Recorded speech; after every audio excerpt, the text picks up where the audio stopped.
¿Se ve la presentación? Sí, se ve. Bien. Bueno, buenas tardes. Gracias por venir. La idea de hoy es continuar con lo que encaramos la semana pasada respecto de estrategias de cálculo numérico para obtener integrales, ¿sí? Integrales en el sentido de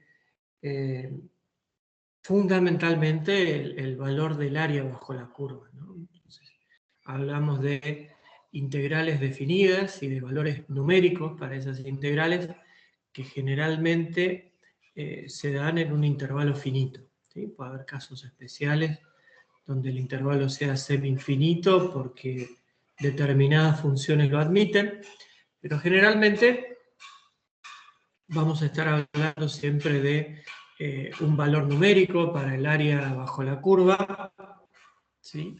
De una función en un intervalo finito. Como motivación y un poco recuperando las ideas y los conceptos de la clase pasada, habíamos dicho que los numericistas del siglo XVIII fundamentalmente, pero esto es algo que también siguió en continuado, ¿sí? La integración numérica es algo que, a diferencia de otras estrategias del cálculo numérico que estuvieron dormidas por muchos años, la integración numérica fue algo que evolucionó permanentemente.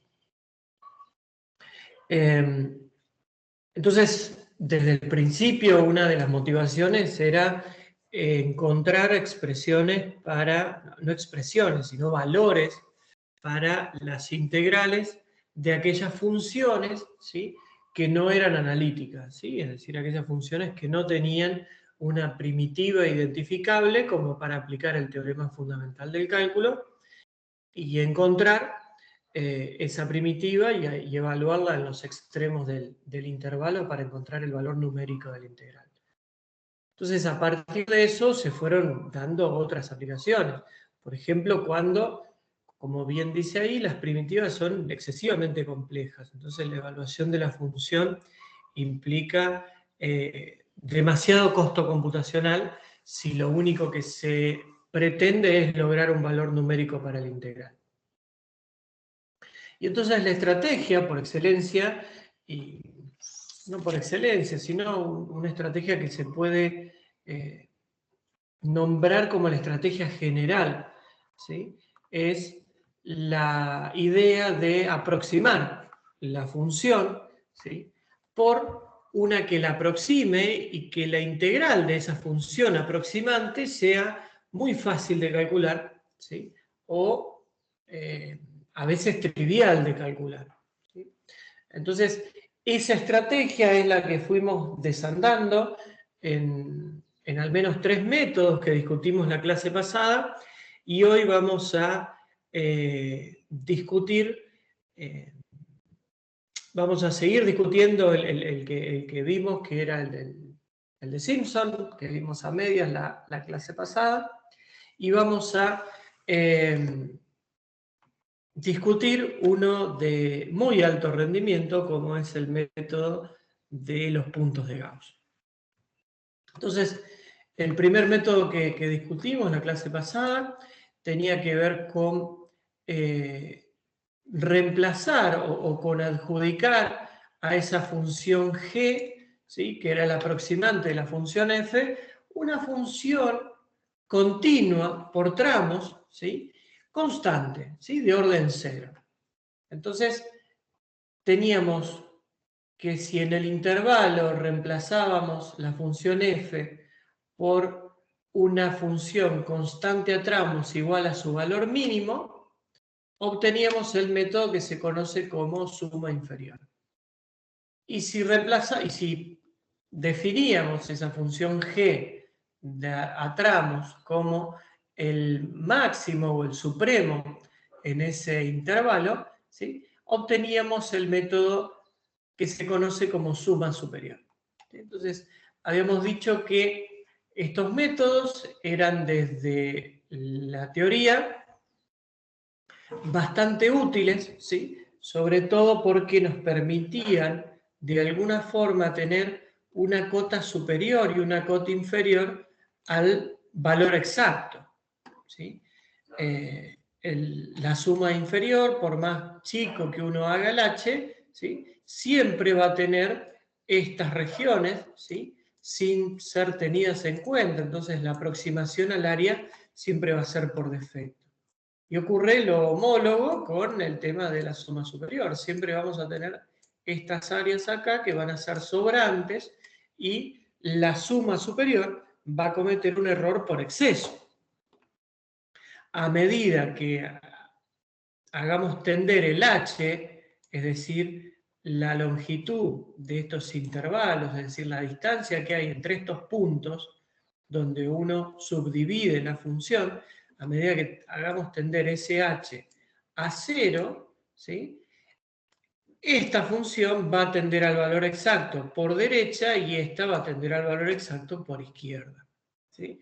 Entonces, siempre van a ser cotas superior e inferior, inferior y superior del valor exacto. Eso nos ayuda a tener una medida de la calidad de lo que estamos aproximando, ¿sí? Ya sea porque estamos usando esas cotas o porque estamos usando esas cotas para determinar el valor de la integral o porque estamos usando esas cotas para evaluar, ¿sí? Si otro método cae dentro del rango que estamos proponiendo para el mismo valor de h, ¿sí? Si un método es lo suficientemente bueno, ¿sí? Para un mismo valor de h va a caer dentro de las dos cotas de suma inferior y suma superior, ¿sí? Pues está claro que estos métodos, como les dije, el inferior aproxima por izquierda, perdón, por derecha, y el superior aproxima por izquierda, pero son métodos malos.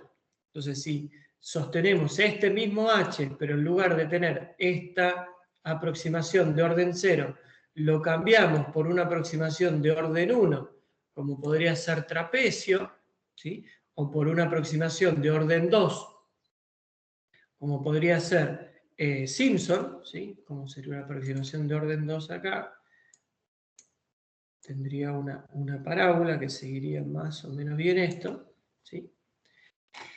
Dejaré un poquito de área acá abajo y un poquito de área acá arriba, ¿sí? Entonces seguro que trapecio y Simpson, si están bien programados y funcionan bien, deberían ser mejores aproximaciones y deberían caer dentro de la cota de suma inferior y suma superior, ¿sí? Si caen por fuera es porque estamos haciendo algo mal.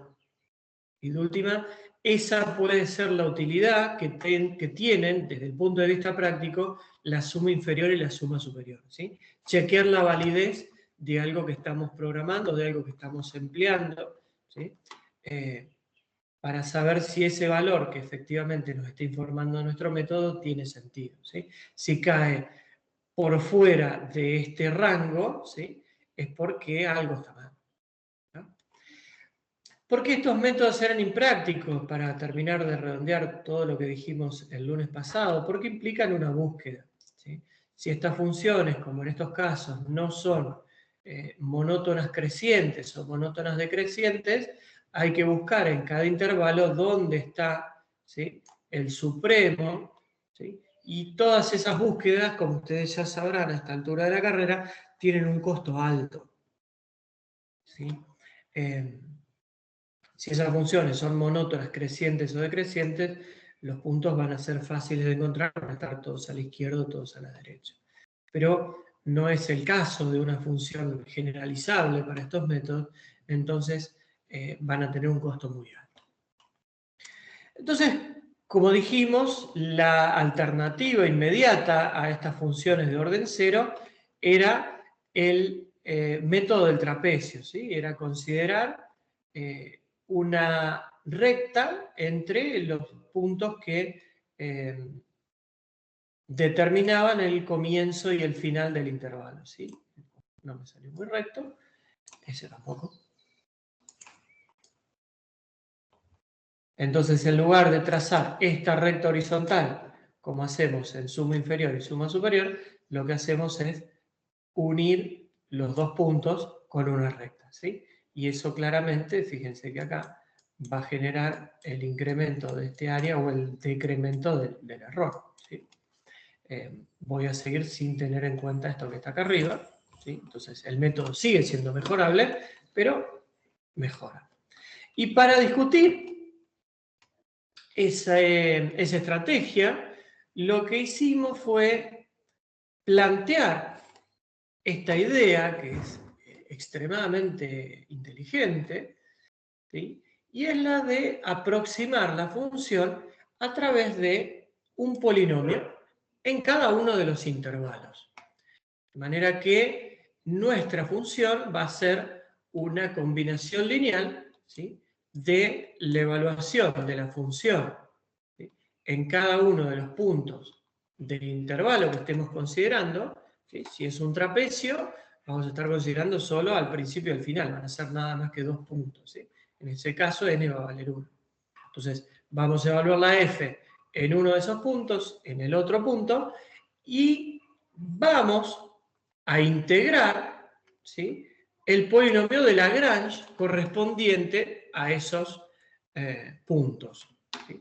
¿De dónde sale esto? Fácil. Si uno dice que la f de x la puedo aproximar como esta combinación lineal, que ya sabemos de nuestra formación previa hace un par de semanas en interpolación, sabemos que podemos escribirlo como una combinación lineal de la función evaluada en cada punto, ¿sí?, por el polinomio de Lagrange asociado a cada punto. El tema es que cuando queremos integrar eso, ¿sí?, como estamos queriendo integrar la f acá, estas f de xj, como es un valor escalar, sale afuera del integral. Entonces, lo único que hay que integrar es el polinomio de Lagrange. Ese integral del polinomio de Lagrange generalmente es una integral sencilla, incluso se puede tabular. Entonces, nuestro integral termina siendo una combinación lineal de la evaluación de la función en los puntos, ¿sí?, por un número, ¿sí?, que representa el área bajo la curva del polinomio de Lagrange. En este caso son polinomios de Lagrange, pero pueden ser cualquier otro tipo de polinomios, ¿sí?, que representen de manera adecuada la función. Vamos a ver sobre el final de la clase de hoy otro conjunto de polinomios extremadamente interesantes, ¿sí?, pero también vimos hace un par de clases atrás los polinomios de Chebyshev, ¿sí?, que tenían la ventaja de ser ortogonales, pero además, como son polinomios que ya están tabulados, ¿sí?, las integrales, estos valores a sub j, no hace falta calcularlas todo el tiempo, ¿sí? Las podemos calcular para valores de tabla, ¿sí?, y utilizarlos en consecuencia, adaptándolos a los límites A y B de cada uno de los segmentos que necesitemos. Entonces, siguiendo esta estrategia, habíamos deducido el método del trapecio, ¿sí?, que pasaba si esta función f de x la aproximábamos a través de funciones lineales, ¿sí? El polinomio de Lagrange asociado al punto A, ¿sí?, era un polinomio que en A valía 1 y en B valía 0. Perdón, eso es una recta porque tiene 2 puntos. Entonces, el asociado A valía 1 en A y 0 en B, ¿sí?, y el asociado B valía 0 en A y 1 en B. Entonces, ¿cuál es el área del polinomio asociado a A? Es el área de este triángulo. El área de este triángulo es la longitud de AB, es decir, la base del triángulo por la altura que es 1, dividido 2. Entonces, el área de este triángulo azul es B menos A sobre 2. Y en el caso del triángulo amarillo, que sería el integral de LB diferencial de X entre A y B, es el área de este triangulito que queda acá, ¿sí? Entonces esto, de nuevo, es B menos A por 1 sobre 2. Entonces teníamos los dos valores de el A sub J asociado a A y asociado a B, ¿sí?, A sub 1 y A sub 2. Entonces, directamente la fórmula del trapecio nos quedaba f de a, ¿sí?, por b menos a sobre 2, que era el área de el polinomio de Lagrange asociado a a, ¿sí?, más f de b por b menos a sobre 2, que es el área del triángulo amarillo. Saco factor común b menos a sobre 2 y tengo la fórmula del trapecio. Una barbaridad. Entonces, ya con dos evaluaciones, ¿sí?, fíjense, no es válida la comparación, pero de última podemos ir viendo cómo estos métodos ganan en precisión y ganan en costo también. Suma inferior y suma superior implicaban en cada intervalo buscar los máximos y los mínimos. Acá tenemos que evaluar. Evaluamos en A, evaluamos en B, multiplicamos por la longitud del intervalo y ya tenemos nuestra aproximación. Habíamos trabajado con esa expresión en expansiones de Taylor, ¿sí?, para calcular el error que estábamos cometiendo, ¿sí?, y vimos que en un intervalo el error era de orden h², ¿sí?, es decir, que si achicábamos el intervalo a la mitad, ¿sí?, el error decrecía 4 veces. ¿Sí? En realidad, como el intervalo a la mitad y necesitamos hacer la misma integral desde a a b, hay que hacerlo 2 veces, entonces el error global pasa a ser la mitad. ¿Sí? Entonces, como dice acá, podemos Perdón, elegir... oye, Sí. ¿puede repetir lo último que dijo? Perdón. Em, Lo del error, sí, puede repetir eso. Lo del error. Bueno, en el aire quedó fulero, lo busco, de la clase pasada.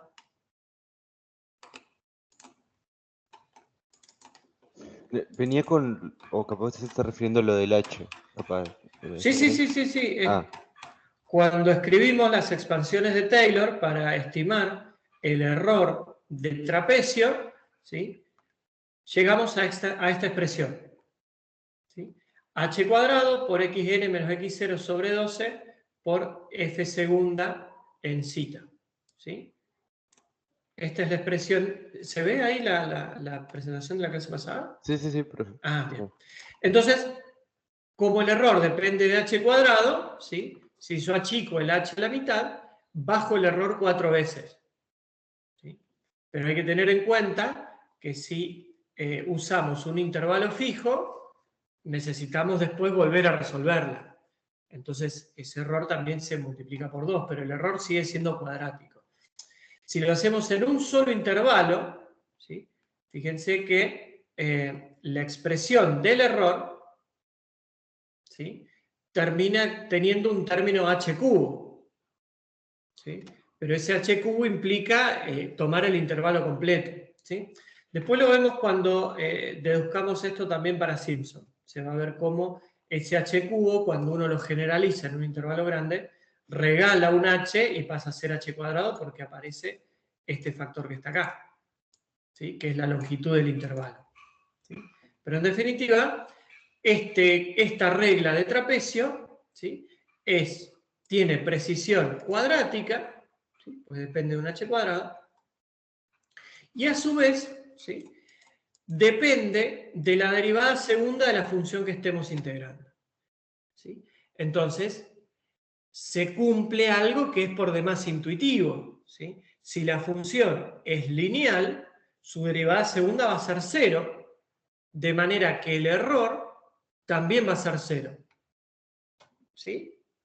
Entonces, está bien, si la función es lineal y yo la estoy aproximando como una función lineal, está claro que mi aproximación es exacta.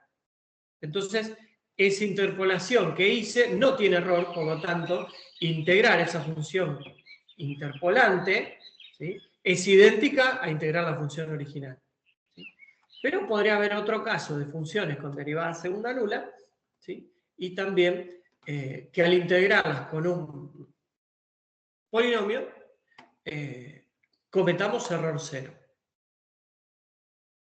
Entonces, eso en realidad era parte del repaso, después lo volvemos a mencionar. Pero de manera genérica podríamos usar otras funciones distintas de los polinomios de Lagrange, ¿sí? Y emplear este método que se conoce como el de los coeficientes indeterminados, ¿sí? Yo tengo un intervalo AB, perdón. Tengo un intervalo AB. Dentro de ese intervalo B elijo n más 1 puntos, xj, donde voy a evaluar la función. Y cada una de esas evaluaciones de la función tienen un coeficiente asociado, ¿sí?, a esta integral. Esa integral, como vimos en el caso de recién, puede ser la integral de los polinomios de Lagrange, ¿sí?, o puede ser otro tipo de integral de acuerdo a la ubicación de los puntos y a los polinomios que elijamos, ¿sí?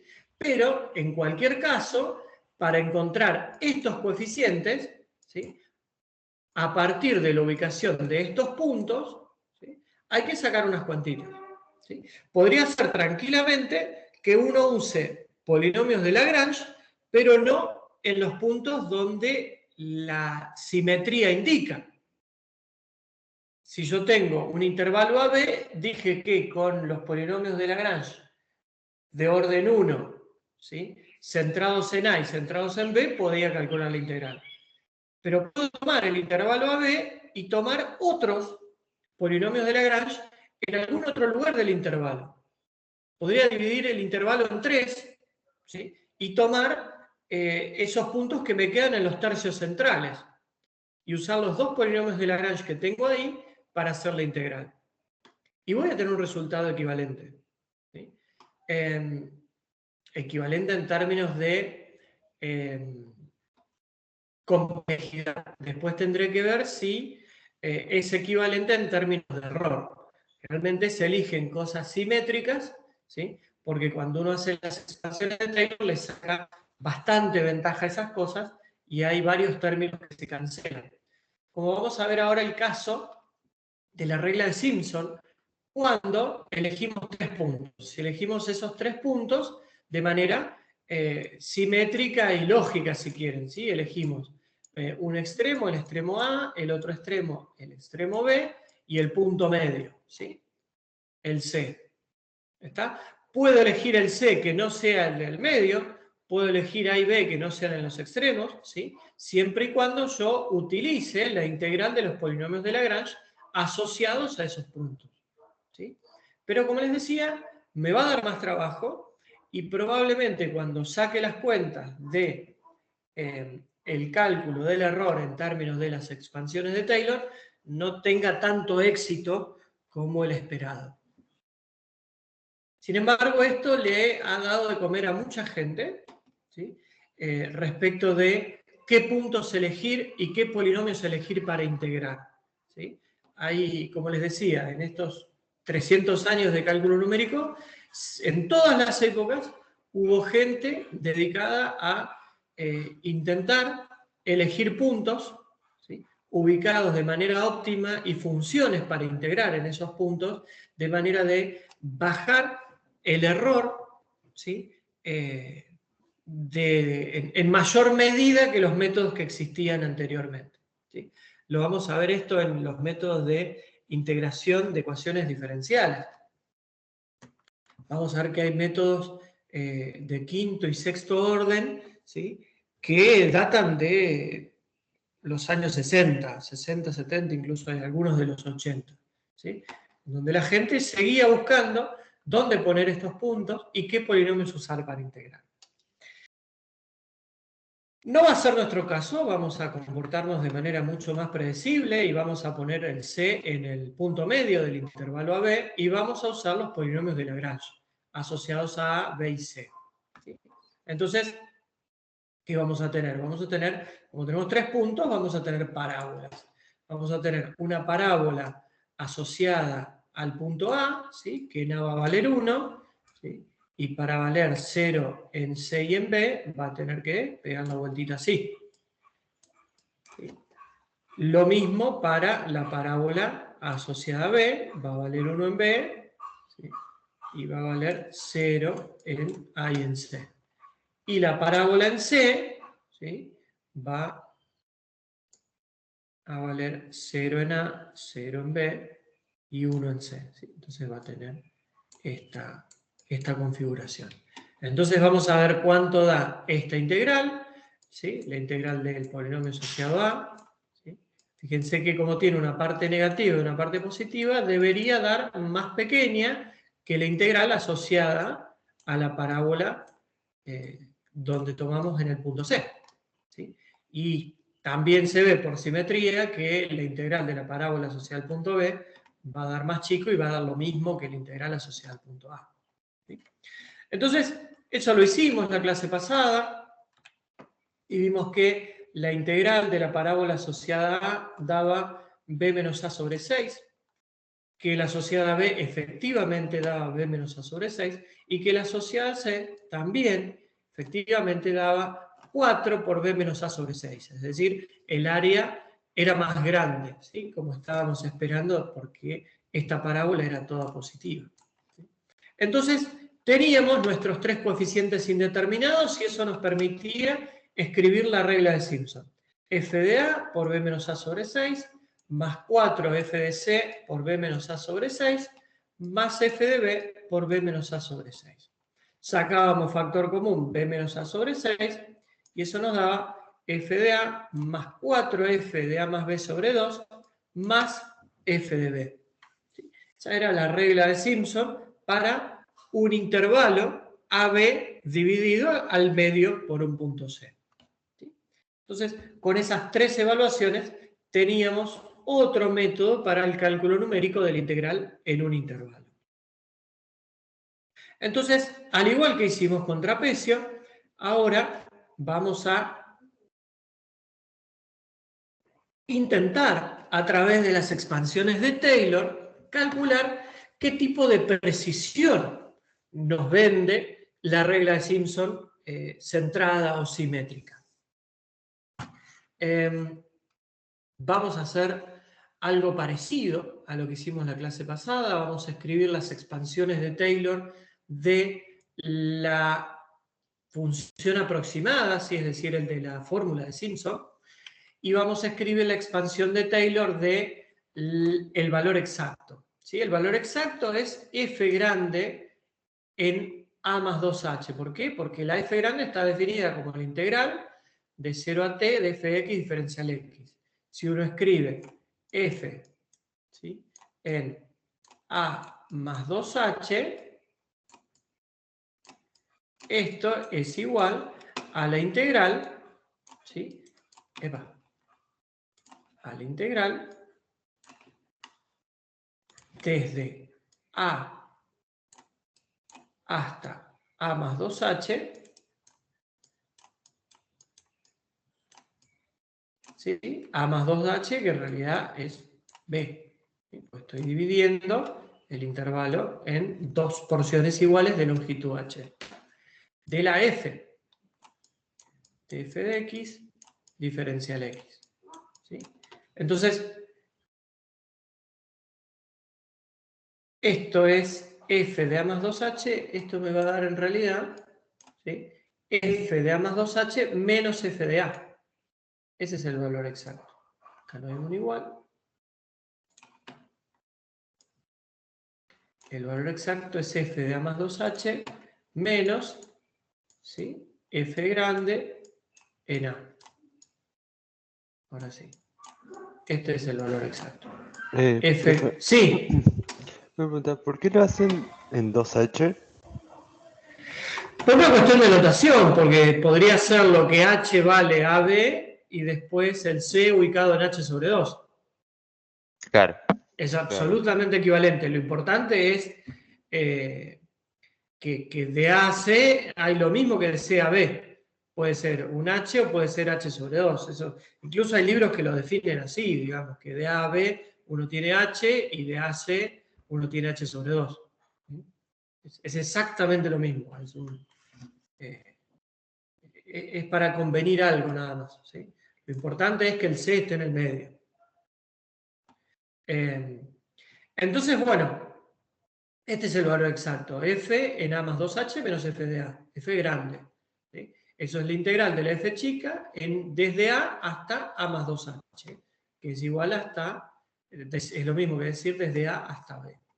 Entonces, si yo paso este término para acá restando, ya tengo que todo lo que me va a quedar acá es la expansión de Taylor del valor exacto. ¿Sí? Entonces ahora tengo que amacarme un poco para construir la fórmula de Simpson. Parto de la expresión de f, de la expansión de Taylor de f en A más h y de f en A más 2h.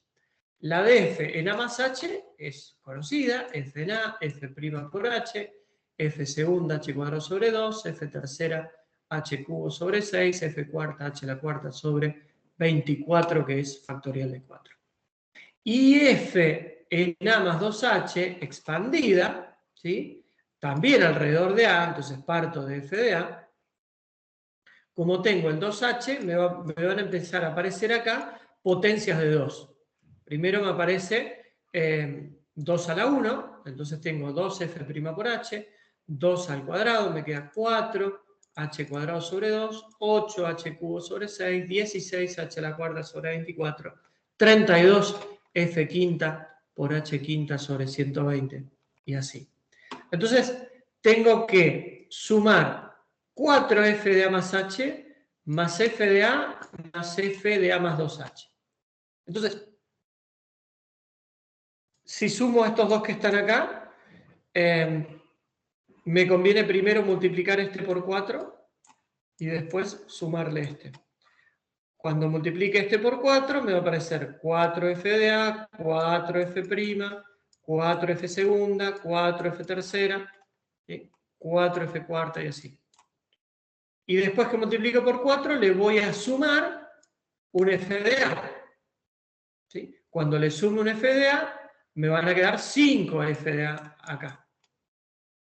Y cuando sume todo, me van a aparecer 6f de A acá, más 6f', más 8f segunda. Eso creo que estaba escrito acá.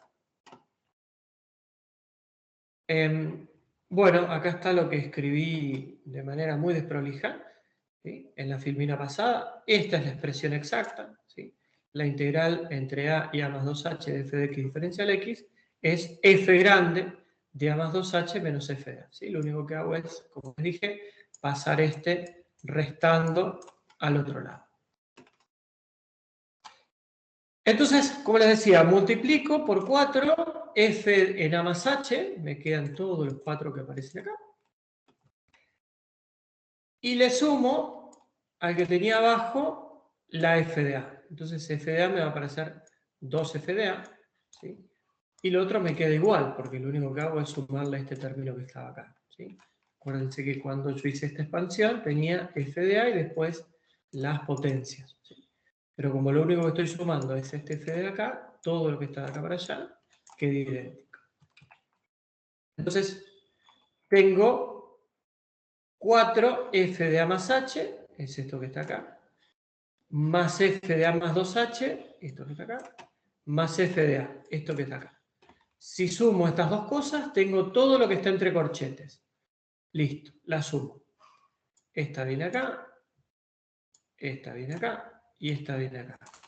Tengo los tres términos que están ahí arriba entre corchetes. Bueno, el lado derecho. 4f de A más 2f de A son 6f de A. 4f' más 2f' son 6f'. 4f' h cuadrado sobre 2 más 4f' h cuadrado sobre 2, ¿sí? Son 4f' h cuadrado, ¿sí? O 8h cuadrado sobre 2. 8 sobre 2 es 4. ¿Sí? 4h cubo sobre 6 más 8h cubo sobre 6 me da 12h cubo sobre 6. 12 dividido 6 son 2. ¿Sí? 2f'. Y así le sigo sumando los otros términos, ¿sí? 4f cuarta h cuadrado sobre 24 más 16 me queda 20 sobre 24. ¿Sí? Eso es 5 sextos por h cuarta. ¿Sí? A esto que me queda acá, me resta multiplicarlo por h sobre 3 para tener la expresión aproximada de Simpson. Lo multiplico por h sobre t, entonces me queda 6f de a, me aparece un h multiplicando, 6 dividido 3 me queda 2. Lo mismo para este, 2f' a por h cuadrado, 4 tercios f segunda a por h cubo, ¿sí? 2 tercios f tercera a por h a la cuarta. Entonces, tengo la expresión aproximada, tengo la expresión exacta, las resto y me va a dar el error. Tengo la exacta, es esto que está acá, ya lo calculamos. Me tomo el trabajo, que en realidad si no hago esto, todo lo que hice no sirve para nada, de reemplazar la f grande por la integral de la f chica, o al revés, reemplazo la f grande prima por la f chica. Entonces, yo tenía 2f grande prima, voy a tener 2f chica. F segunda, F prima, F tercera, F segunda, y así.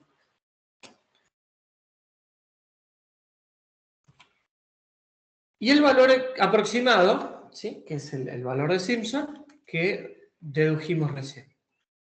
Entonces, le voy a achicar al lado izquierdo a esto, ¿sí? Esto va a pasar a ser exacto y esto aproximado, ¿sí? Exacto, tiene esta pinta, ¿sí? Fíjense que lo tuve que achicar para que llegara hasta el término de h a la quinta.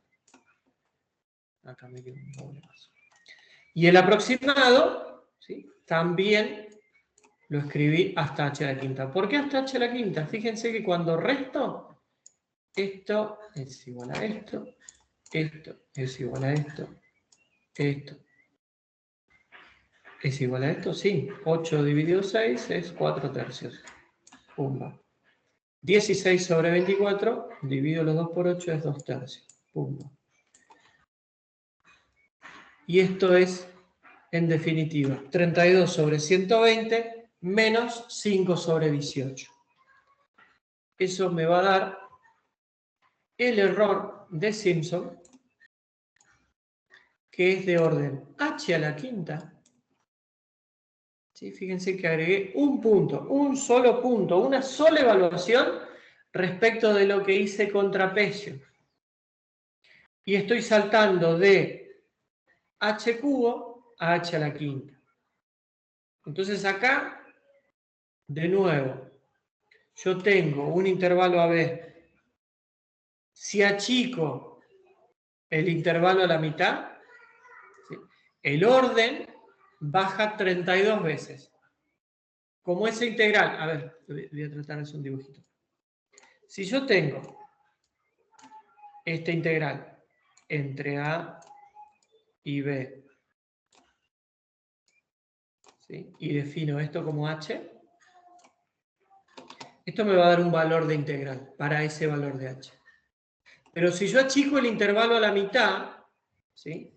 Voy a tener el h acá, ¿sí? Y voy a tener que resolver esto 2 veces. Entonces voy a tener un valor de error acá y otro valor de error acá. Este valor de error va a ser 32 veces más chico que el error que cometí de acá a acá. Pero como voy a sumar estos dos errores, ¿sí? Va a ser el doble. Esto más esto va a ser 2 veces esto. El error va a ser 2 veces esto. Entonces, achicando el h a la mitad, el error lo bajo 16 veces. ¿Sí? 16 veces. Eso es mucha potencia. Bajar el error de algo 16 veces es muchísimo. Y fíjense que la derivada del error es la derivada cuarta. De manera que voy a poder integrar de manera exacta, ¿sí? Cualquier polinomio de orden menor o igual a 3. Puedo integrar una cúbica a través de la regla de Simpson en el intervalo que ustedes quieran. En el intervalo que ustedes quieran, hacen una cúbica, integran una cúbica y esa integral va a dar exacta. Si tienen una cúbica, no hace falta que achiquen el h. Si tienen que hacer la integral de una cúbica desde a hasta b, ¿sí? Hacen Simpson desde a hasta b, al principio, al final, en el medio, y les va a dar exacto.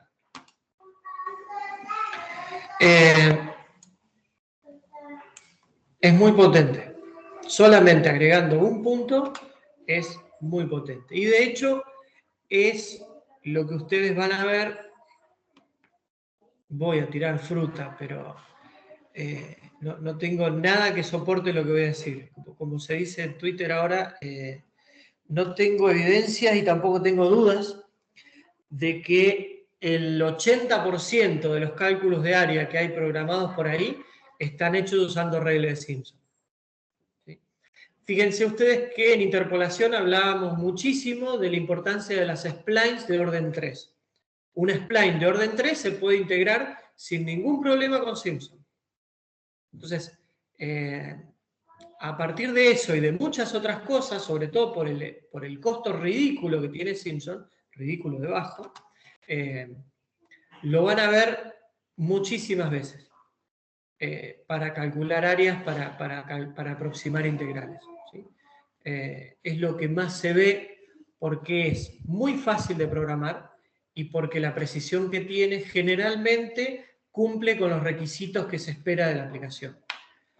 Cuando uno tiene mayores restricciones respecto de costo computacional, se va a un método de Gauss, ¿sí? Que es el caso nuestro, por ejemplo, los que hacemos una técnica para integrar ecuaciones en derivadas parciales que se llama elementos finitos. ¿Sí?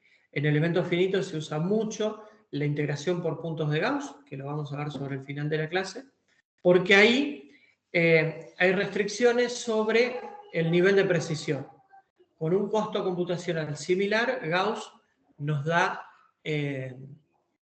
mayor precisión. Pero no es fácil de programar. Entonces hay que gastar algunos minutos, algunas horas de codificación, ¿sí? Para utilizar ese método que es mucho más complejo que el de Simpson. ¿Sí? Simpson es evaluar la función al principio, al final y al medio. Nada más. Entonces lo van a ver por todos lados. Y en contraparte, si uno lo que quiere es aumentar mucho la precisión y no le importa el costo computacional, lo que hace es emplear métodos de alto orden de Newton Cotes que se calculan de esta misma manera en la que dedujimos Trapecio y Simpson. ¿Sí? Uno lo que hace es ubicar más puntos, resolver las integrales de los polinomios de Lagrange y obtiene los coeficientes. Gracias a Dios eso está tabulado y se los voy a mostrar en un ratito, aunque es probable que Luis ya se los haya mostrado también en clase. Entonces, tenemos el Simpson para un intervalo. Generalmente, si uno no tiene una función cúbica, tiene una función cuya derivada cuarta no es nula, va a querer dividir la función en más de un intervalo. ¿Sí? Entonces, si la quiere dividir en más de un intervalo, lo que va a necesitar hacer son muchas evaluaciones. Y ahí tenemos una deducción parecida a lo que habíamos hecho con trapecio, en donde si uno tiene un intervalo grande, ¿sí? Digamos que esto es A, esto es B, y va a dividir en varias partes la función, esto es entonces x1, esto es x2, y esto es x3, ¿sí? Voy a necesitar mis puntos auxiliares. ¿Sí? A esto lo puedo llamar C0. Esto va a ser C1, C2 y C3. Entonces, si yo quiero hacer Simpson para todos estos intervalos, voy a tener que hacer f de A más f de x1 más 4f de C0. Pero después, en el siguiente, tengo f de x1 más f de x2 más 4f de C1. Entonces, a la x1 la sumo dos veces, porque la voy a sumar cuando haga el integral de este intervalo acá y cuando haga el integral de este intervalo acá. Entonces, x1, x2 y x3 van a aparecer sumadas dos veces. Y es este 2 que aparece acá. ¿Sí? Fíjense que estoy haciendo una sumatoria media rara de j igual a 1 hasta n menos 2 sobre 2. ¿Sí? En este caso, el n, ¿sí? El n vale 1, 2, 3, 4, 4. Entonces, n menos 2 sobre 2, 4 menos 2, 2, dividido 2, es 5.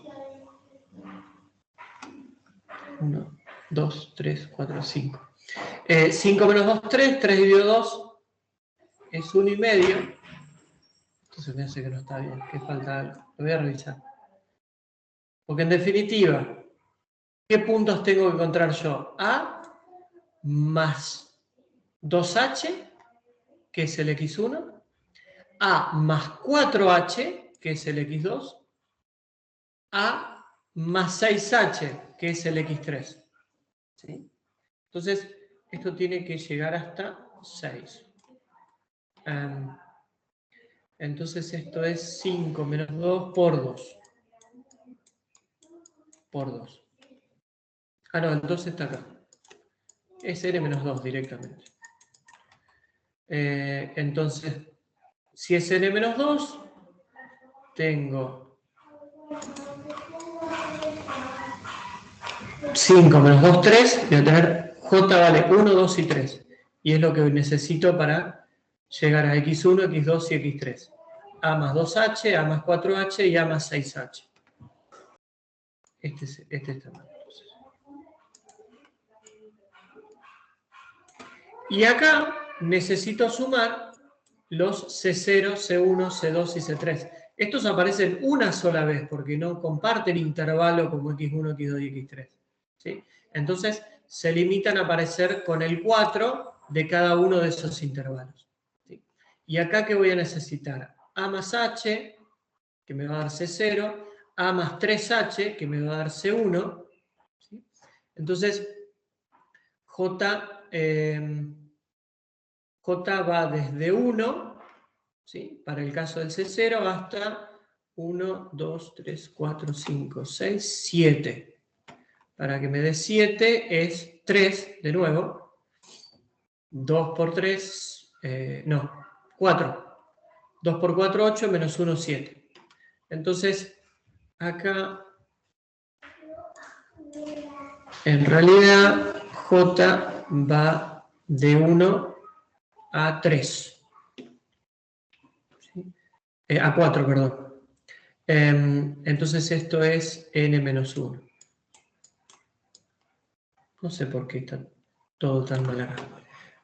Entonces con J yendo de 1 hasta n menos 1, tengo 2 por 1, 1, menos 1, 2 por 1, 1. Ah, está re bien. 2 por 2, 2, menos 1, 1, tengo el primer C0 que es A más H. C1, cuando J vale 2, 2 por 4, 2 por 2, 4, menos 1, 3, ¿sí? Me queda 3H. C2, ¿sí? Va a ser 2 por 3, 6, menos 1, 5H. ¿Sí? 1, 2, 3, 4, 5H hasta que llego a C2. Y el último va a ser 7H. ¿Sí? 2 por 4, 8, menos 1, 7. H es la distancia que hay desde A hasta C3. Entonces ahí, ¿sí? Aplico la fórmula del error. Como tengo un error para cada uno de estos intervalos, ¿sí? Tengo B menos A por H a la cuarta por F cuarta. Fíjense que si yo decido emplear un solo intervalo, B menos A pasa a ser 2H. Entonces me queda, recupero la fórmula, si yo reemplazo esto por 2H, ¿sí? Recupero la fórmula de 1 sobre 90 por H a la quinta F cuarta en cita. ¿Sí? Si tomo intervalos más chicos, directamente dejo la longitud del intervalo acá y uso los H más chicos, ¿sí? Y este factor de 1 sobre 180.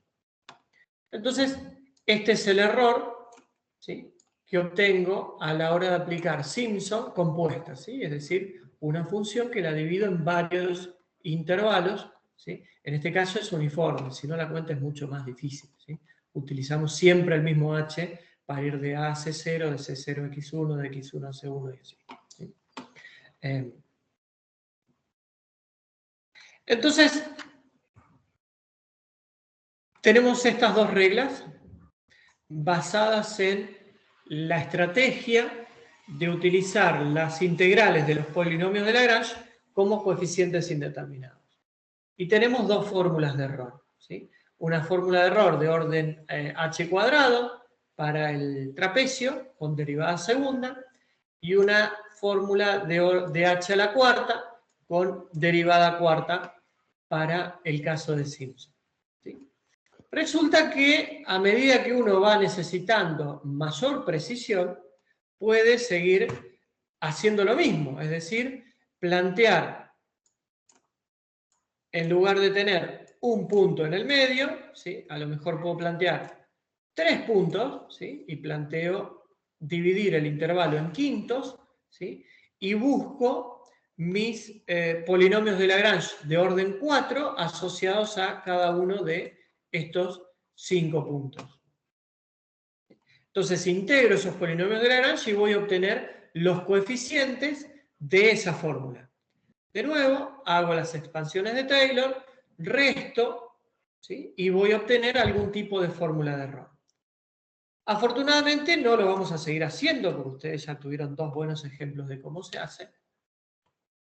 Y Luis se encargó de confeccionar estas tablas simpáticas, ¿sí? En donde uno tiene los coeficientes, es decir, estos C sub i, ¿sí? Y el divisor D que va afuera, ¿sí? Fíjense que para trapecio los C sub i valían 1, ¿sí?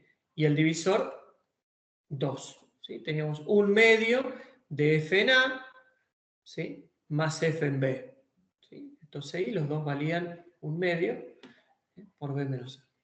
Para Simpson teníamos 1, 4 y 1, el divisor era 6, ¿sí? Y acá está el error en un intervalo, ojo con esto. El error está dado para la regla simple, para un solo intervalo. Y la otra restricción es que los XY, fíjense, están espaciados de manera uniforme, ¿sí? En este caso, el K, acá hay una inconsistencia, acá está K mayúscula, pero es este mismo K que está acá, ¿sí? Vale 0. ¿Por qué vale 0? Porque estas son las fórmulas cerradas de Newton-Cotes, ¿sí? Fíjense que la gente se tomó el trabajo de seguir integrando polinomios de Lagrange, ¿sí? Las cosas son bien simétricas, ¿sí? Cuando uno tiene Newton-Cotes de 5 puntos, tiene 7, 32, 12, 32, 7. ¿Sí? El divisor es 90. El orden del error es de h a la séptima, ¿sí? Y la derivada es de f a la sexta. Fíjense, acá pasa algo que deberían notar, ¿sí? Y es que si bien este factor mejora, ¿sí? El error, cuando uno pasa de un grado impar a un grado par, ¿sí? Sigue siendo del mismo orden, ¿sí? Fíjense que sigue siendo derivada sexta y h séptima, como también en el de 6 puntos. Por eso, salvo el caso de Simpson, salvo el caso de trapecio, que es claramente mayor al tomar un solo punto, siempre conviene trabajar con grados impares de Newton-Cotes, ¿sí? Con cantidad de puntos impares, porque respecto del grado par, lo único que hago es sumar una evaluación, ¿sí? Pero no le mejoro en nada el error. ¿Sí? Eso tiene que ver con lo que hablábamos con las expansiones de Taylor y todo eso. Eso es porque los puntos están equiespaciados. Uno podría tener un método de grado par donde ubica los puntos de manera distinta y podría lograr eventualmente un resultado de tipo h a la sexta con derivada quinta. Pero para eso tiene que poner los puntos en otro lado. Y eso ya es parte de las zonas oscuras del cálculo numérico, pero bueno, sepan que existen esas cosas, ¿sí? No es que la gente se quedó con que 4 puntos me da H5, F cuarta, y no hicieron más nada, no. Existe una fórmula donde reubicar esos puntos para poner un error acorde al costo computacional que tiene esto, ¿sí? Así como está la fórmula cerrada de Newton-Cotes de 4 puntos, no me beneficia en nada respecto de aplicar la de 3 puntos. ¿Sí? Entonces, ante la duda, si voy a usar espaciado uniforme, me quedo con un grado impar. ¿Está? Entonces les decía, el K es igual a 0 porque el H es B menos A sobre N menos 1. ¿Sí? Si yo tengo, por ejemplo,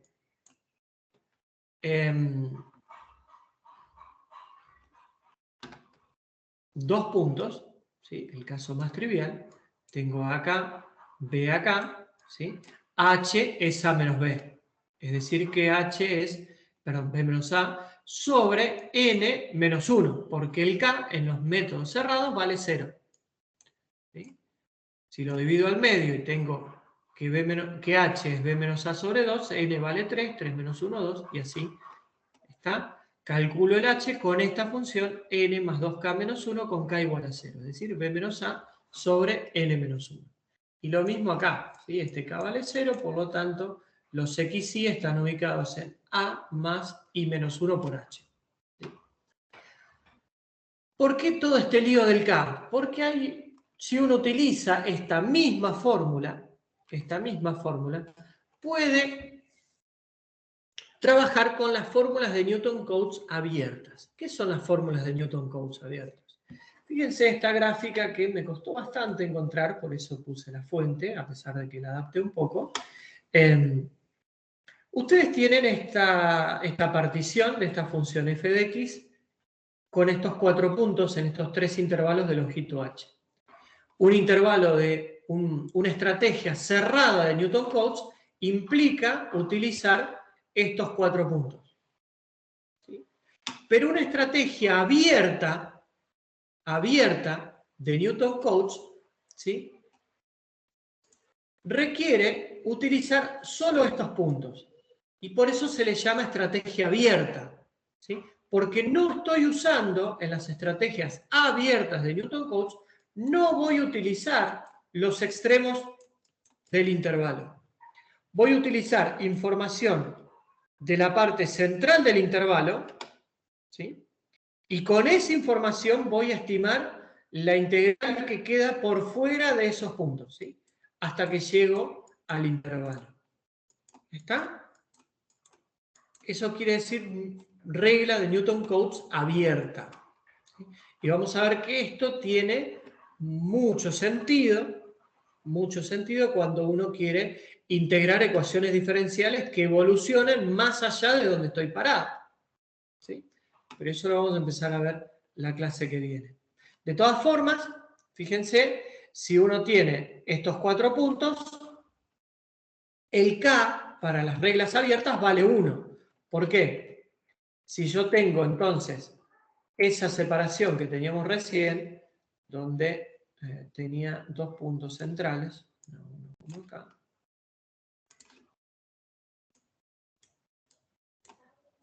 ¿sí? Tengo 2 puntos centrales, el H es B menos A sobre N más 2, porque ahora el K vale 1, menos 1. ¿Sí?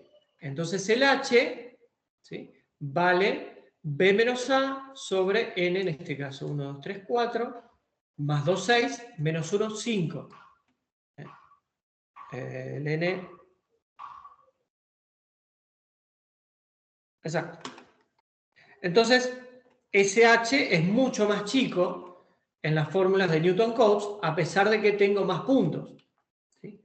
Entonces, fíjense, en el que les mostraba recién, voy a tener el H es el H sobre 3 de lo que sería tomar en cuenta solamente este intervalo con una fórmula cerrada. ¿Sí? Entonces, ahí tienen las formulitas abiertas de Newton-Cotes. Se deducen de manera idéntica a como lo hicimos recién con los polinomios de Lagrange, solo que hay que ubicar los puntos, ¿sí?, en los lugares donde uno está proponiendo. Por ejemplo, recién dijimos, tengo un intervalo AB y voy a poner 2 puntos, pongo en los 2 tercios. ¿Sí? Si lo voy a separar, voy a utilizar 3 puntos, ¿sí?, ahí lo divido en 4, ¿sí?, y utilizo estos 3 puntos que me quedan acá en el centro. Y así siguen con las reglas abiertas de Newton-Cotes, ¿sí? Pero la deducción es exactamente igual, utilizan los polinomios de Lagrange, solo que lo van a utilizar en estos 3 puntos, ¿sí?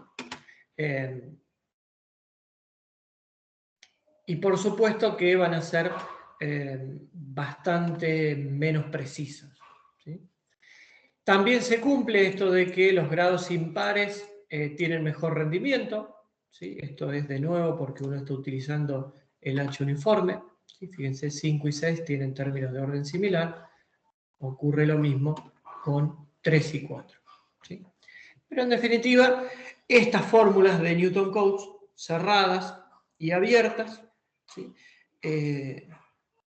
Pasaron a la historia como las formas más comunes, ¿sí? Sobre todo Simpson cerrada, ¿no? Esta, como les dije, es la forma por excelencia del 90% de la población de calcular integrales.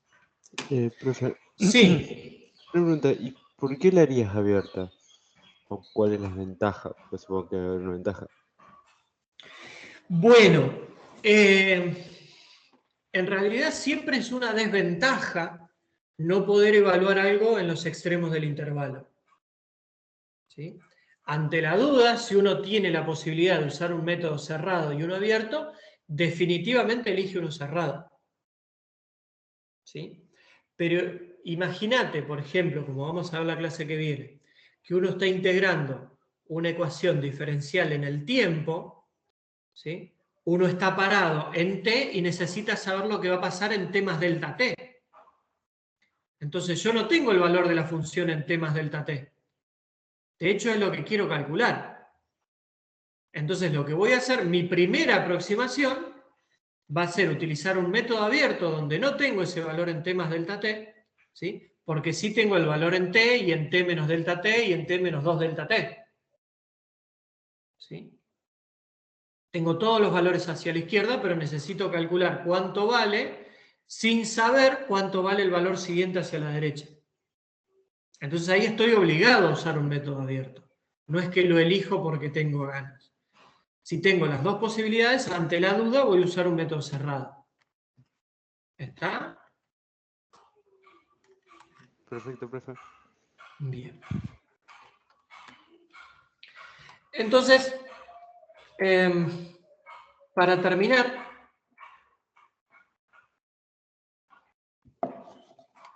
vamos a ver otra estrategia distinta de la de Newton-Cotes, ¿sí? Que estaba basada en dividir de manera uniforme el intervalo.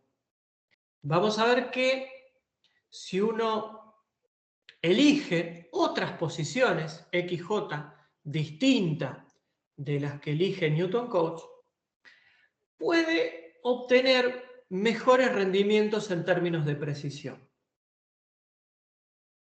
Acá van a ver bastante magia, no vamos a demostrar las cosas, porque de por sí los teoremas son medios retorcidos de cómo están enunciados, no son difíciles de entender.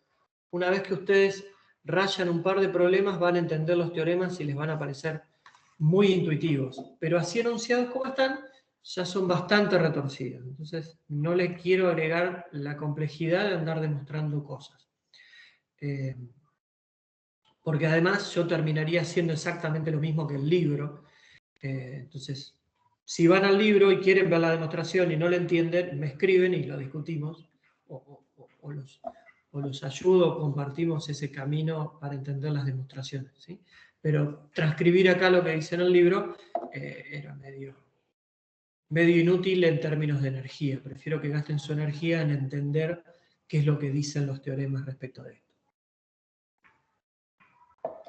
Y acá el fenómeno que enunció el teorema correspondiente es nada más ni nada menos que Gauss.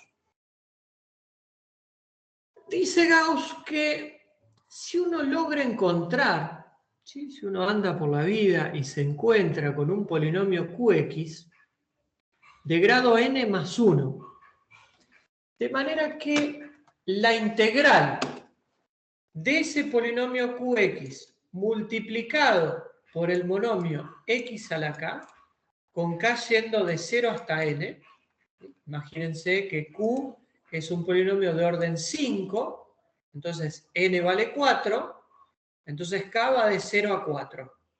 La integral de qx diferencial x, x por qx diferencial x, x al cuadrado por qx diferencial x, x al cubo por qx diferencial x, y x a la cuarta por qx diferencial x, esas 5 integrales me dan 0. ¿Sí? No parece muy fácil de encontrar el polinomio qx, pero si cumple con eso, resulta que la fórmula de coeficientes indeterminados, utilizando como coeficientes los polinomios de Lagrange, ¿sí?, va a ser exacta para un polinomio, para una f, hasta grado 2n más 1, es decir, hasta grado 9.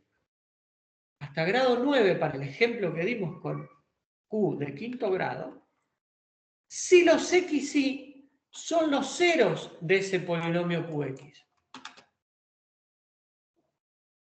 Un delirio. Pero esto se demuestra y es así. Si ustedes encuentran un polinomio qx que cumple con esta condición, ustedes ponen los puntos en los ceros de ese qx, la fórmula que obtienen para eso, con los coeficientes indeterminados utilizando los polinomios de Lagrange, va a ser exacta para un polinomio de grado 2n más 1. Ya que si tienen un polinomio de quinto grado, ¿sí?, un polinomio de quinto grado, tiene 5 raíces, y con esos 5 puntos pueden integrar de manera exacta cualquier polinomio de grado menor o igual a 9. ¿Está? ¿Se entiende la idea? Si Q fuera una cúbica, n vale 2, esta verificación hay que hacerla para 0, 1 y 2. ¿Sí? Como es una cúbica, tiene 3 ceros, ¿sí?, entonces con 3 puntos ustedes podrían integrar hasta polinomios de orden 5. ¿Se acuerdan que con Simpson teníamos 3 puntos e integrábamos cúbicas sin error? Porque el término era f derivada cuarta de f. Ahora con esta estrategia, si yo logro dar con un polinomio qx que cumpla con esto, ¿sí?, si ese polinomio qx es una cúbica, voy a poder integrar con 3 puntos polinomios de grado 5 o menos, con error 0, de manera exacta. ¿Se entiende la idea?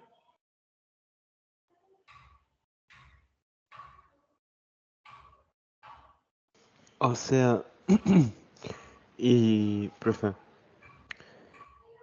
¿de dónde vamos a sacar ese Q? Ah, Digamos. bueno, no se vayan de la clase, que ahora les cuento. Vamos a hacer un ejemplito de cómo hallarlo manual, ¿sí? Y después vamos a ver que afortunadamente hay gente que ya los propuso, los probó, funcionaron, los calculó y los dejó en una tabla para que nosotros los usemos sin problema. Pero vamos a ver cómo se hace esto de manera artesanal primero. Entonces, vamos a encontrar efectivamente 3 puntos de Gauss para hacer una integral entre menos 1 y 1. ¿Sí? Estos puntos pueden estar en cualquier parte de acuerdo al intervalo que elijamos y de acuerdo al polinomio que elijamos. ¿Sí? Vamos a tratar de encontrar un polinomio que nos dé 3 puntos de Gauss, ¿sí?, para el intervalo menos 1, 1.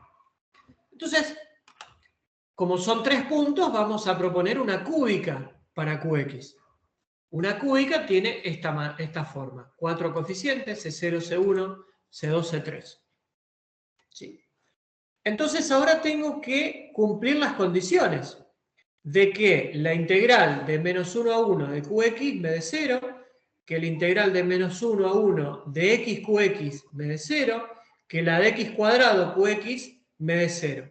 ¿Sí? Esas 3 integrales me tienen que dar 0. ¿Sí? Entonces, ¿qué hago? Sí, lo primero que se me ocurre, que en realidad no se me ocurre a mí, lo propuso el libro, pero tiene toda la lógica del mundo, es decir que el QX va a ser impar. Si el QX va a ser impar, yo hago 0, C0 y C2, me quedo con C1 y C3. ¿Sí? Como el X es impar, todo lo que está a la izquierda de 0 va a tener un área exactamente igual que lo que está a la derecha del 0. ¿Sí? Cuando lo multiplique por nada, es decir, por X a la 0, y cuando lo multiplique por X cuadrado. ¿Sí? Si yo tengo una cúbica que no tiene término constante y no tiene cuadrática, ¿sí? Es una función impar, ¿sí? Va a ser una cosa así, de este tipo. Entonces, cuando lo multiplique por 1, ¿sí?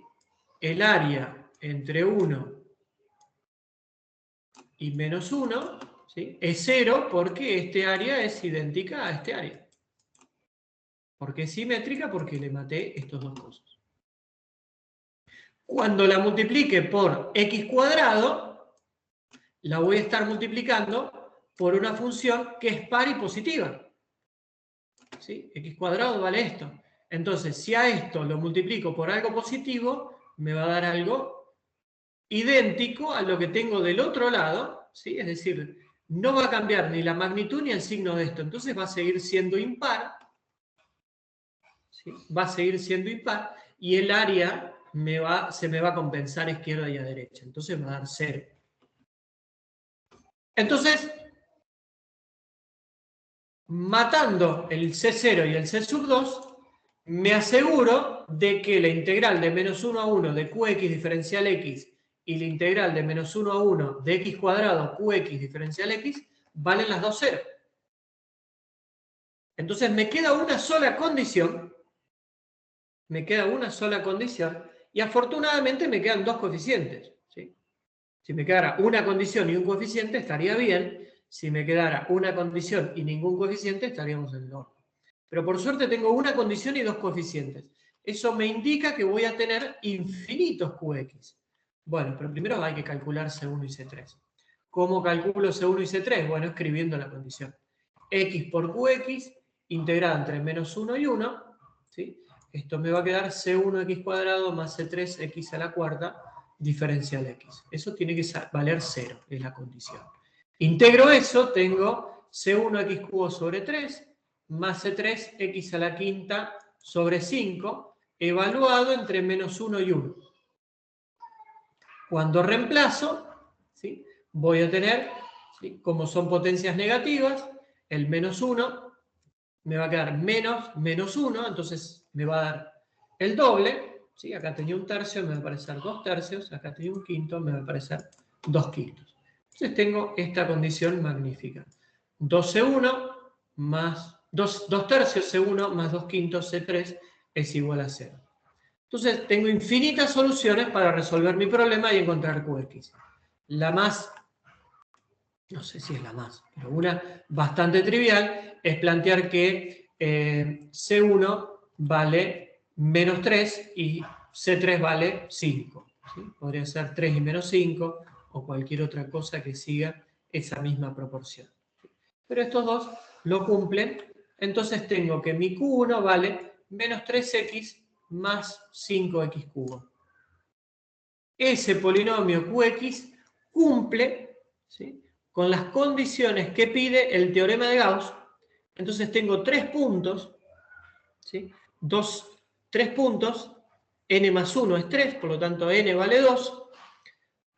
2 por n más 1 me da 5. Entonces, con este QX, ¿sí?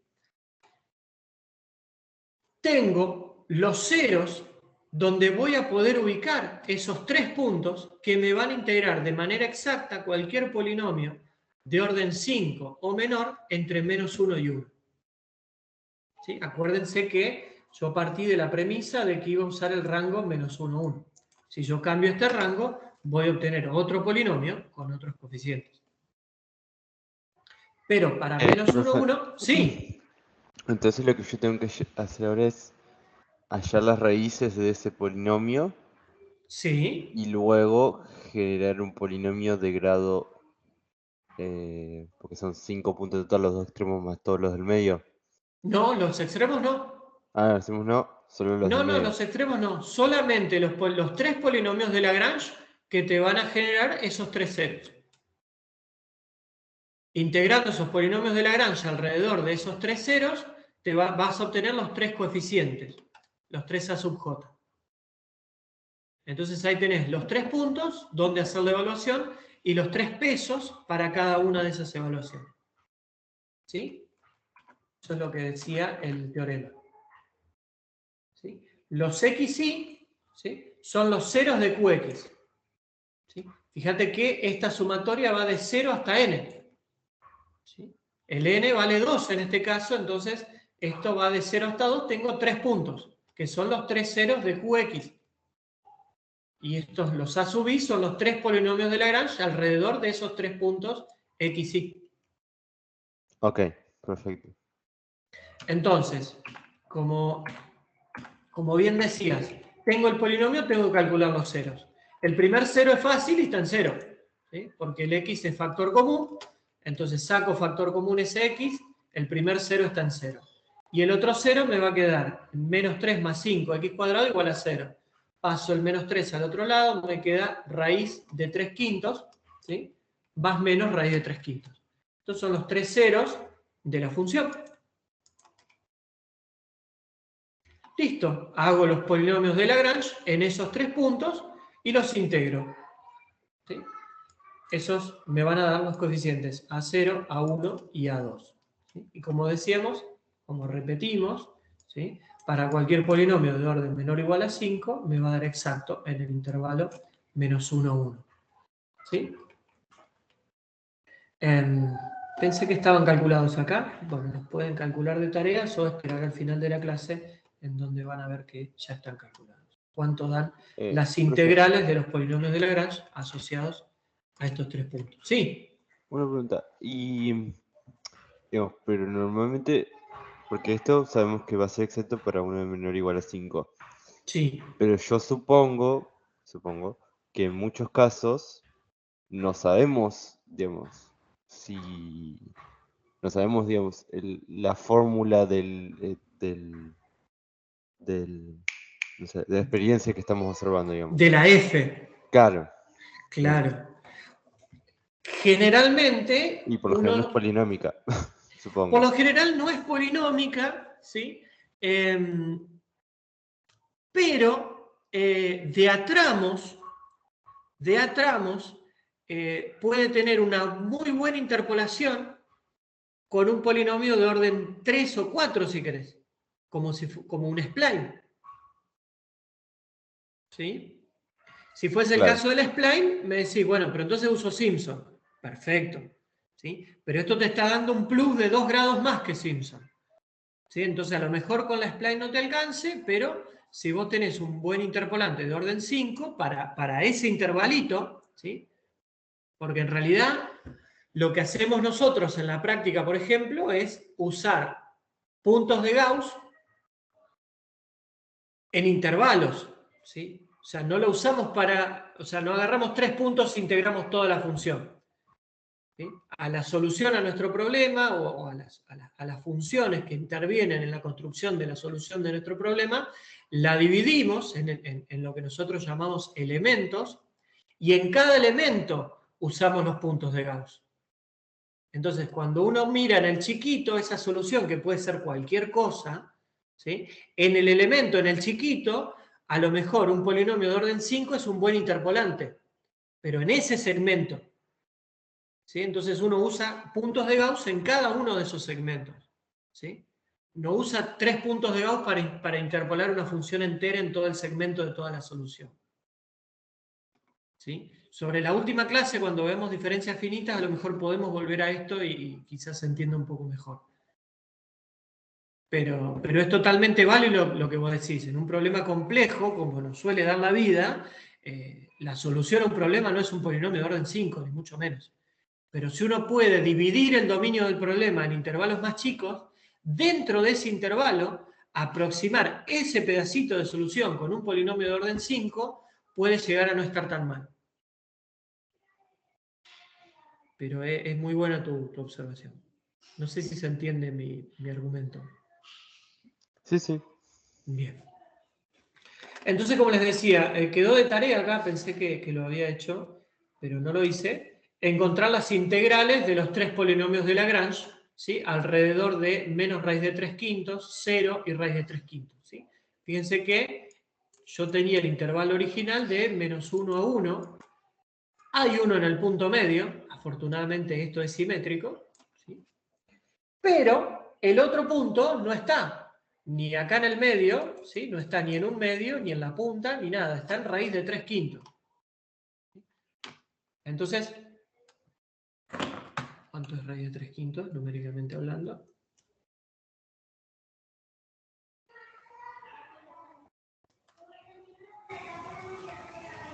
,77, ¿sí? El punto está por acá.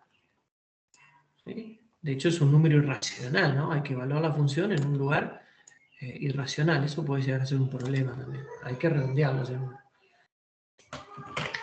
Entonces, como les decía, esta es la forma artesanal de encontrar un QX, ¿sí? Pero hay otro teorema que nos permite, ¿sí? En realidad este es exactamente el teorema de Gauss, este es el teorema que sigue. Si tenemos un polinomio, ¿sí? De grado 2n más 1, ¿sí? Como era recién el polinomio de grado 5, ¿sí? Entonces, integrar ese polinomio de grado 5 con 3 puntos, de 0 hasta n, ¿sí? 0, 1 y 2, ¿sí? Los A sub j eran las áreas. Va a ser exacta si los puntos, ¿sí? Son los ceros de ese polinomio QX que nosotros calculamos recién. Pero ese polinomio QX se puede encontrar fácil a través de una listita, un conjunto de polinomios, que son los polinomios de Legendre. ¿Sí? Entonces, voy a plantear que ese QX es un polinomio de Legendre y las áreas las voy a seguir calculando con las integrales de los polinomios de Lagrange en esos puntos que son los ceros del polinomio de Legendre. ¿Qué son los polinomios de Legendre? Es una cosa maravillosa. ¿Por qué son maravillosas? Primero, porque son ortonormales. Segundo, porque uno los puede calcular directamente con esta fórmula o puede usar una fórmula recursiva, los puede ensamblar de la forma que quiera. ¿Sí? Y fíjense que acá el polinomio de grado 3 de Legendre nos da el que teníamos hoy. ¿Sí? X cubo menos 3x sobre 5. Nosotros en realidad habíamos escrito 5x cubo menos 3x. ¿Sí? Pero es exactamente el mismo polinomio. Está escrito así para que sean ortonormales entre menos 1 y 1. Entonces, no tenemos que buscar más ese QX. Ya sabemos que los polinomios de Legendre, que son ortonormales entre menos 1 y 1, nos van a dar los QX que necesitamos. Como esos polinomios de Legendre ya están calculados y responden a esta fórmula, los ceros de los polinomios de Legendre también están calculados. ¿Sí? Entonces, como los ceros de los polinomios de Legendre ya están calculados, las integrales de los polinomios de Lagrange en los ceros de los polinomios de Legendre también están calculados. Entonces eso es una tabla. ¿Cuál es el problema de esa tabla? Algún problema tiene que tener, si no sería pura magia esto. El problema de esa tabla es que los polinomios de Legendre son ortonormales en el rango menos 1, 1. Y no siempre uno anda por la vida queriendo resolver integrales en el intervalo menos 1, 1. ¿Sí? Si uno hace bien las cosas, debería tener otros numeritos distintos de menos 1, 1. Entonces, lo único que nos está faltando para poder usar estos polinomios de Legendre, ¿sí? A la hora de encontrar los puntos de Gauss, que son los ceros de los polinomios de Legendre, y los pesos asociados a esos puntos de Gauss, que son las integrales de los polinomios de Lagrange asociados a los ceros del polinomio de Legendre, es algún tipo de fórmula para cambiar el rango. ¿Sí? Si yo no quiero hacer una integral de menos 1 a 1, la quiero hacer entre dos cosos que son A y B distintos de menos 1 a 1, voy a usar una formulita. Bueno, acá había un ejemplo. ¿Sí? Acá estaban los polinomios de Lagrange, perdón. Para el polinomio de Legendre de grado 2. ¿Sí? Fíjense que estos dan 1, 1, pero no importa. Cambio de variables, era lo que estaba explicando.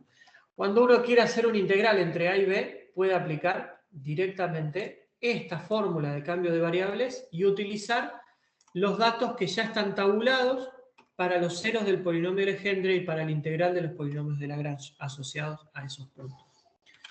Fíjense que vienen dados así. Si uno va a usar cuadratura de Gauss, ¿sí?, con 2 puntos, las raíces están en estos 2 lugares y los pesos son 1 y 1. Si utiliza el de orden 3, que es el que calculamos hoy, esto es raíz de 3 quintos, menos raíz de 3 quintos y 0, eso es la ubicación de los 3 puntos, y estos son los pesos asociados a esos 3 puntos. Después tiene el de 4 puntos. Pensé que el de 4 puntos nos va a integrar, como decíamos hoy, polinomios de grado 9, ¿sí? 7.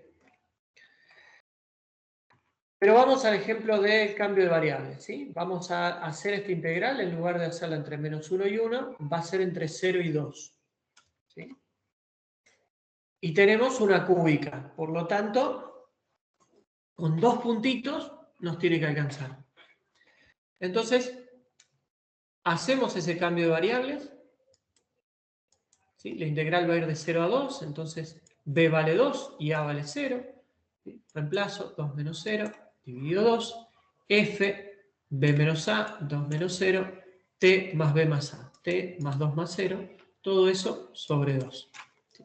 Entonces, resuelvo esto, lo que obtengo es 2 por t más 2 sobre 2, es decir, t más 1, y afuera obtengo directamente 1. Esto que está acá vale 1, ¿sí?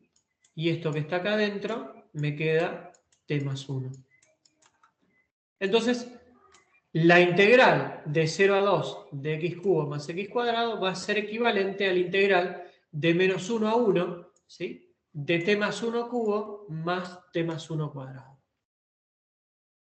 Entonces, como decíamos, con 2 puntitos me sobra, ¿sí?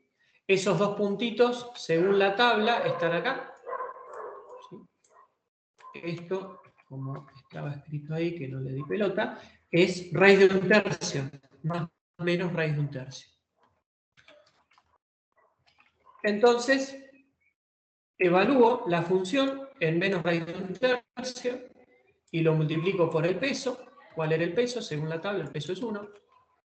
Entonces, es 1 por la función evaluada en menos raíz de 1/3, más 1 por la función evaluada en raíz de 1/3.